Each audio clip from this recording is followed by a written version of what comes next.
Hello everyone, সবাই কেমন আছেন? আমার নতুন একটা ভিডিওয়ে সকলকে স্বাগত জানাই। আজকের ভিডিওটা যত না কষ্ট হচ্ছিল তার থেকেও বেশি কিন্তু খুব মজা লাগছিল। তার কারণ হলো, বলতে পারেন আজ থেকে আমাদের এই উনুন অভিযান শুরু হলো। বেশ কয়েকদিন ধরেই ভাবছিলাম যে কিভাবে কি রান্নাবান্না করা যায়। খুবই চেষ্টা করছিলাম যদি এর বিকল্প একটা ব্যবস্থা করা যায়, কিন্তু যখন এটা করা গেল না, ভাবলাম না, এবার কিন্তু এর ব্যবহার করা যেতেই পারে। বিকল্প ব্যবহার করার তো অনেক চেষ্টা করলাম, সে যখন আমাদের কোনো সাহায্য করলো না, তাহলে আবার ফিরে যাই সেই পুরনো যুগের এই মাটির উনানে।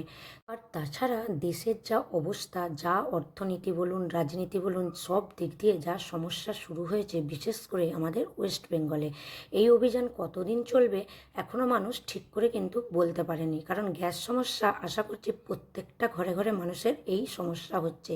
বেশিরভাগ সমস্যায় পড়ছে যাদের ঘরে বাচ্চা আছে। এই দেখুন না, আমারই যেটুকু গ্যাস আছে সেটুকু যদি আমি শেষ করে ফেলি, তাহলে কিন্তু আমি আর আমার বাচ্চাদের খাওয়াতে পারবো না।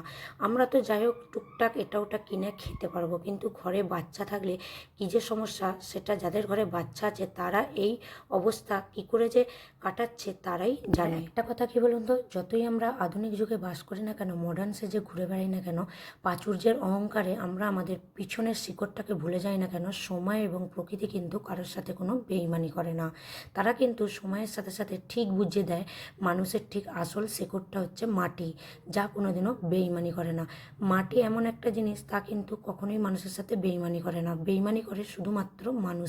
আচ্ছা, একটা কথা বলুন তো, আজকের যে পরিস্থিতিটা দেশে তৈরি হয়েছে, এই যে আমাদের এত অসুবিধা, প্রত্যেকটা মানুষের ঘরে এত কষ্ট, তার জন্য কারা দায়ী? তার জন্য তো আমরা মানুষই দায়ী, তাই না? আমরা যদি আমাদের নিজেদের পিছনের শিকড়টাকে মনে রেখে আমাদের লাইফস্টাইল বলুন, জীবনযাত্রা বলুন করতাম, তাহলে মানুষকে এই পরিস্থিতিতে পড়তেই হতো না।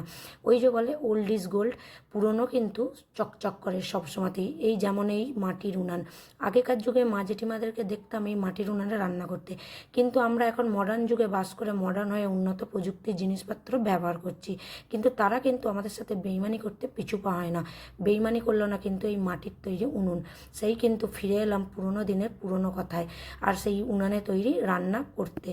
জানি না কতদিন এই পরিস্থিতি চলবে। 2020 সালে করোনা এসে মানুষের জীবনটাকে ধূলিসাৎ করে দিয়েছিল, মানুষের বৈচিত্র্যটাই যেন পাল্টে দিয়েছিল। আবার এই 6 বছর পর এলো এই যুদ্ধ। এই যুদ্ধ কতদিন চলবে তারও ঠিক নেই, আর কবে হবে এই গ্যাস ক্রাইসিসের সমাধান, সেটাও কিন্তু আমাদের কোনো মানুষের জানা নেই। সবাই খুব ভালো থাকবেন। এই পরিস্থিতিতে সবাই সবার পাশে থেকে সবাই কিন্তু এই পরিস্থিতিটাকে হ্যান্ডেল করার চেষ্টা করবেন, কেউ কাউকে ভুল বুঝবেন না, কারণ আমরা মানুষরাই দায়ী কিন্তু এরকম পরিস্থিতি তৈরি করতে। প্রত্যেকটা মানুষ যদি একটু সোচ্চার হন, তাহলে কিন্তু এই পরিস্থিতি আমাদের দেশে আর আসে না। তাই সবাই খুব বুঝে সুঝে চলবেন। তো চলুন, আপনাদের সাথে গল্প করতে করতে কিন্তু আমাদের রান্নাটা অর্ধেক হয়ে গিয়েছিল। এদিকে কিছু কাঠ কেটেও রাখছিল যাতে পরের দিনকে কোনো অসুবিধা না হয়। তো চলুন, তাহলে ভিডিওটা এখানেই শেষ করলাম। ভিডিওটা কেমন লাগলো অবশ্যই কিন্তু কমেন্ট করে জানাতে ভুলবেন না, আর ভালো লাগলে একটা লাইক কমেন্ট করে দেবেন। সবাই খুব ভালো থাকবেন, সুস্থ থাকবেন, ততক্ষণের জন্য টাটা।